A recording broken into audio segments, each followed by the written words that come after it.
আসসালামু আলাইকুম, good evening to বিনিয়োগ। আশা করি সবাই ভালো আছেন এবং আমার চ্যানেলকে দেখছেন। আজকে আমার টপিক হচ্ছে Marico BD latest fundamental analysis. মানে এই লাস্ট 3 মাসে যে নিউজটা দিয়েছে ম্যারিকো ও তাদের ইপিএস সম্বন্ধে, সেইটা বেসেই ফান্ডামেন্টাল অ্যানালাইসিস করব ম্যারিকোকে এবং ম্যারিকোর সর্বশেষ আর্থিক মৌলিক বিশ্লেষণ, যেটা বাংলায় বলতে গেলে। তো এর আগেই আমরা একটু দেখে আসি দুইটা মেজর নিউজ যেটা ম্যারিকোর কাছ থেকে এসে। Marico start production from third manufacturing unit, এইটা আসছে হলো 1 অগস্টের নিউজে। এবং তাদের যে মিরাইশ্বর চিরাঙে যে ফ্যাক্টরিটা বাংলাদেশ শেখ মুজিব শিল্পনগরে স্থাপন করেছে, সেই ফ্যাক্টরিটা এখন তাদের প্রোডাকশনে গেল। এবং এই প্রোডাকশন ইউনিটের মাধ্যমে তারা ডোমেস্টিক এবং ইন্টারন্যাশনাল বোথ জায়গায় তাদের প্রোডাক্ট গুলা ছড়াই দিতে চাবে এবং এই প্রোডাকশন ক্যাপাসিটিটাও তাদের ভালো পরিমাণ থাকতেছে। যদি একটু আগের নিউজ আমরা দেখে আছি 2020-এ 8 অক্টোবর 2020-এ, সেখানে ম্যারিকো ইনভেস্ট করেছিল এই প্রজেক্টের জন্য 227 কোটি টাকা এবং যেটা কিনা তাদের এক্সপেনশনের জন্য ইনভেস্ট করেছিল মিরাইশ্বরেতে। ম্যারিকো উইল ইনভেস্ট মিরাইশ্বর ইকোনমিক জোনে to increase production capacity in existing factory. It has 2 factories and 3 manufacturing contract in Bangladesh.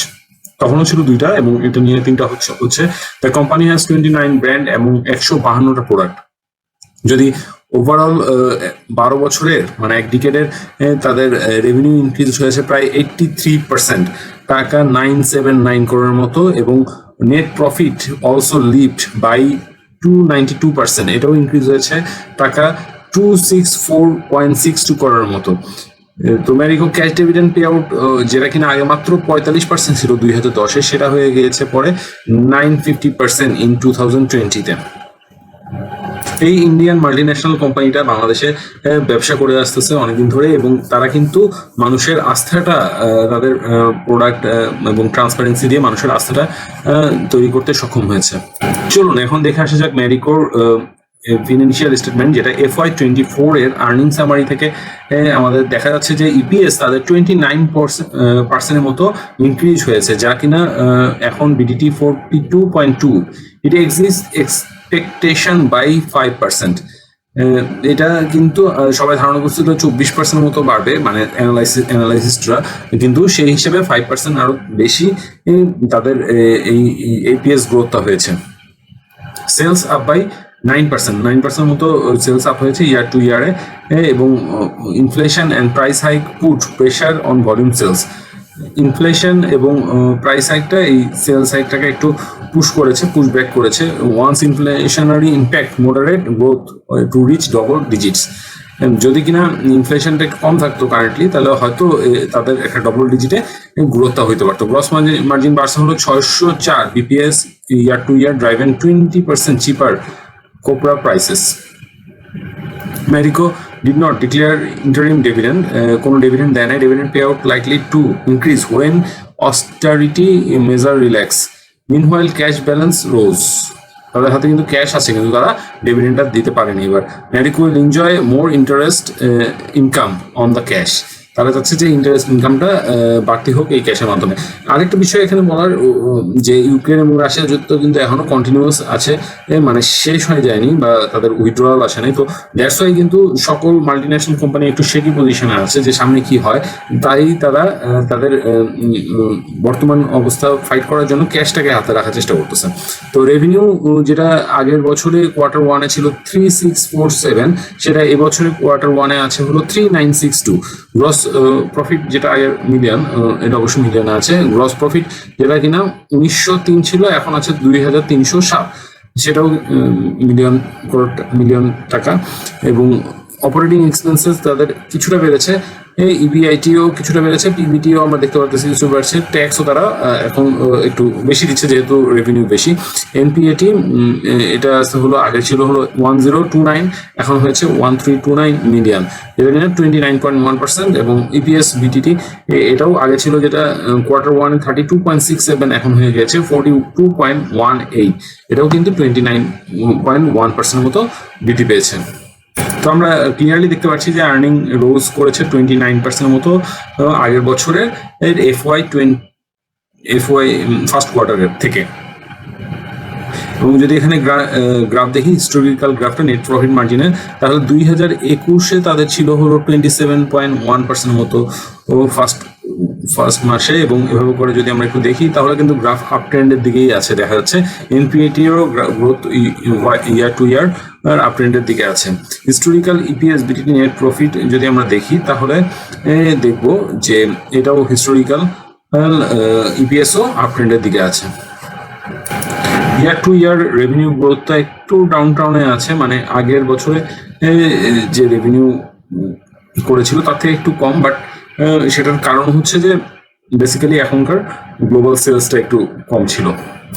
Cash and cash equivalent asset balance stood at BDT 7856 million in FY24 against BDT 3796 million in Q1 FY23. Payable stood at BDT 7807 in FY24 against 5033 million in FY23। তার মানে এখানে বুঝতে পারছি যে টাকাগুলো তাদের payable আছে সেটা কিন্তু 2024-এর ফার্স্ট কোয়ার্টারে, মানে 2024 এই বছর ফার্স্ট কোয়ার্টারে একটা ভালো পরিমাণ আছে আগের বছর থেকে যেটা বাড়তি, এবং ক্যাশ ইকুইভ্যালেন্ট প্রোডাক্ট যেটা আছে সেটাও কিন্তু বাড়তি দেখতে পারতেছি।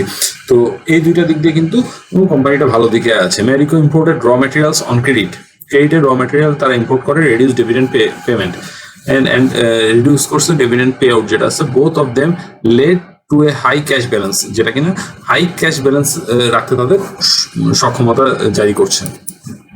এখানে যেটা দেখানো হচ্ছে এই চার্টটার মাধ্যমে বোঝানো হচ্ছে যে ম্যারিকোর যে নর্মাল পিই আছে, যে পিইটা নর্মালি ছিল একমাত্র করোনার সময় বাদে যে পিইটা ছিল, সেই পিইটা এখন 15.8 এর কাছাকাছি আছে, যেটা কিন্তু 28% লেস দেন মিডিয়ান পিই 21.8x।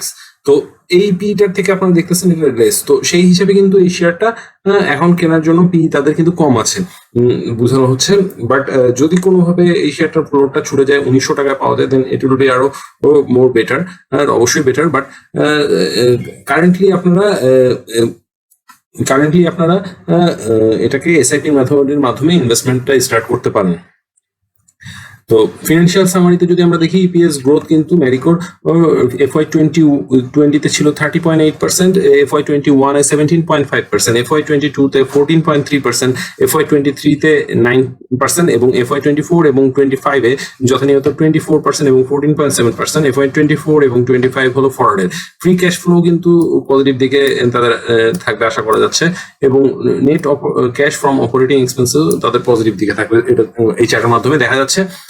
এবং ফরওয়ার্ডেরটা অ্যানালাইসিসের মাধ্যমে করে দিয়েছে সেই সিকিউরিটিজ কোম্পানি, যেটা আমি এখন আপনাদের সামনে উপস্থাপন করছি।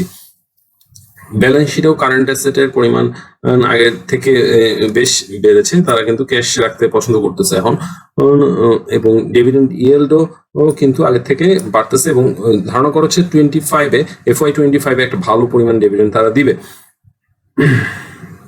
আমরা যদি আরওইতে একটু দেখি, আরওইতে তারা কিন্তু প্রায় ফার্স্টে 20-তে 196.8% গ্রোথ, FY21 এ 205% গ্রোথ, 22-তে 164% গ্রোথ, এবং 23-তে 123% গ্রোথ, FY24-এ 101% গ্রোথ, এবং FY25-এ 81.6% গ্রোথ। তো এই হিসাবে এই শেয়ারটা কিন্তু একটা কন্টিনিউয়াস কন্ডিশনে ভালো অপারেশন করছে, এবং তাদের ব্যবসা কিন্তু তারা লিড করেই আগাচ্ছে। তো সেই হিসেবে আমাদের মনে হয় যে এই শেয়ারটা ভবিষ্যতেও ভালো করবে। হোপ আপনাদের এই ম্যারিকো সম্বন্ধে এই ডিটেলস অ্যানালাইসিস এবং আলোচনাটা ভালো লাগবে, এবং যদি কোনো কোশ্চেন থাকে আপনাদের কাছে অবশ্যই আমাকে করবেন আমার হোয়াটসঅ্যাপে। Thank you all for watching my channel, এবং অবশ্যই আমার চ্যানেলকে সাবস্ক্রাইব করবেন। Thank you.